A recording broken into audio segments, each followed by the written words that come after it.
नाक से खून आवेला ओकरा के नौसिरा लोग गांव में कहेला, या फिर मेडिकल टर्म ओकरा के एपिस्टेक्सिस कहाला। नाक से खून आवे के कई सारा कारण होला। ज्यादातर मुख्यतः कारण होला कि नाक के अंदर के कहीं के ए एरिया में कहीं के जोन वेसल बाटे, जोन खून के सप्लाई बाटे नाक के, तो कहीं से ब्रीच हो गई, माने टूट गई कहीं के सप्लाई, तो ओकरे कारण जोन खून के प्रवाह बाटे तो ऊपर आकर के बाहर की तरफ फेंकल शुरू हो जाला। नाक हमनी के या पूरा चेहरा में काफी ज्यादा खून के सप्लाई रहेला, खास करके नाक में।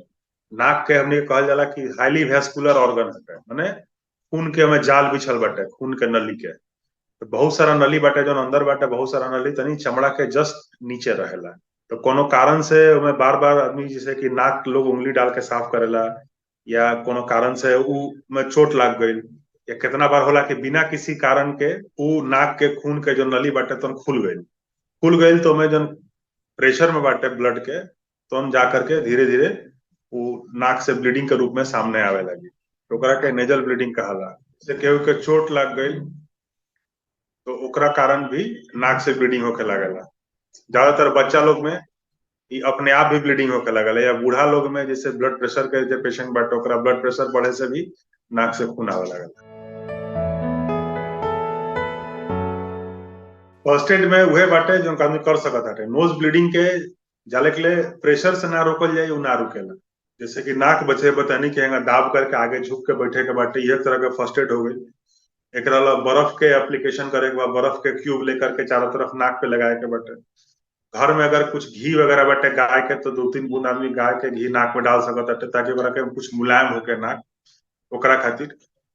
और जितना जल्दी हो सके अगर ब्लीडिंग नहीं खे रुकत तो तुरंत हॉस्पिटल में जाके भर्ती होके के पड़ी, या कोनो ईएनटी डॉक्टर से दिखाए के पड़ी।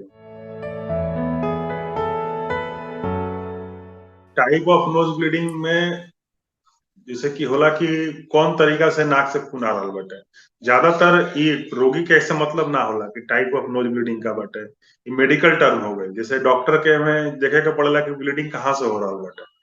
ज्यादातर ब्लीडिंग के 2 कैटेगरी में बांटल जाला, या तो ब्लीडिंग आगे से होता है ना तो पीछे से होता है। एंट्री ब्लीडिंग या पोस्टीरियर ब्लीडिंग कहाला। एंट्री ब्लीडिंग बाटे तो नाक के अगला हिस्सा से कहीं से खून आ रहा बाटे, जो अंदर से हमनी के दूरबीन से देखला से पता चलेला इंडोस्कोपी करके।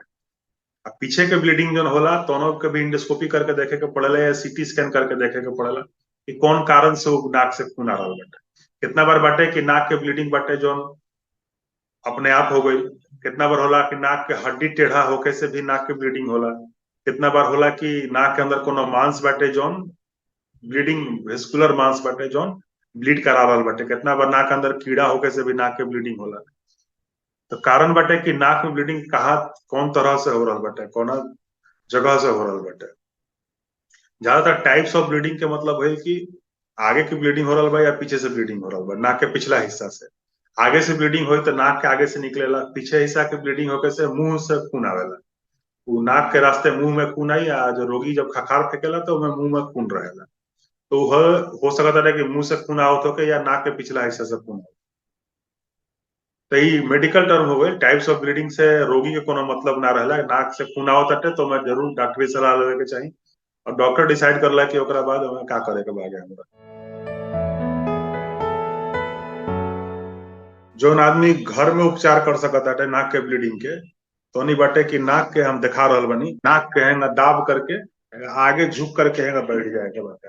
आगे झुक के बैठे के बाटे, मुंह खोल के सांस लेवे के बा, ताकि नाक पे प्रेशर पड़त रहो। प्रेशर पड़ी नाक पे तो जो छोटा मोटा ब्लीडिंग हो रहा बाटे तो ना के प्रेशर से ही रुक जाई। एकरा बाद अगर ब्लीडिंग हो रहा बाटे तो हमें तुरंत डॉक्टर के पास जाए के पड़ी। और घर में आइस बाटे, आइस क्यूब्स, तो ओकरा के आदमी नाक पे लगा सकत हटे, ताकि थोड़ा ठंडगी से भी माने कोल्ड एक्सपोजर से भी ब्लीडिंग रुकेला। तो उहे एगो तरीका बाटे, घरेलू उपाय जन आदमी कर सकत हटे।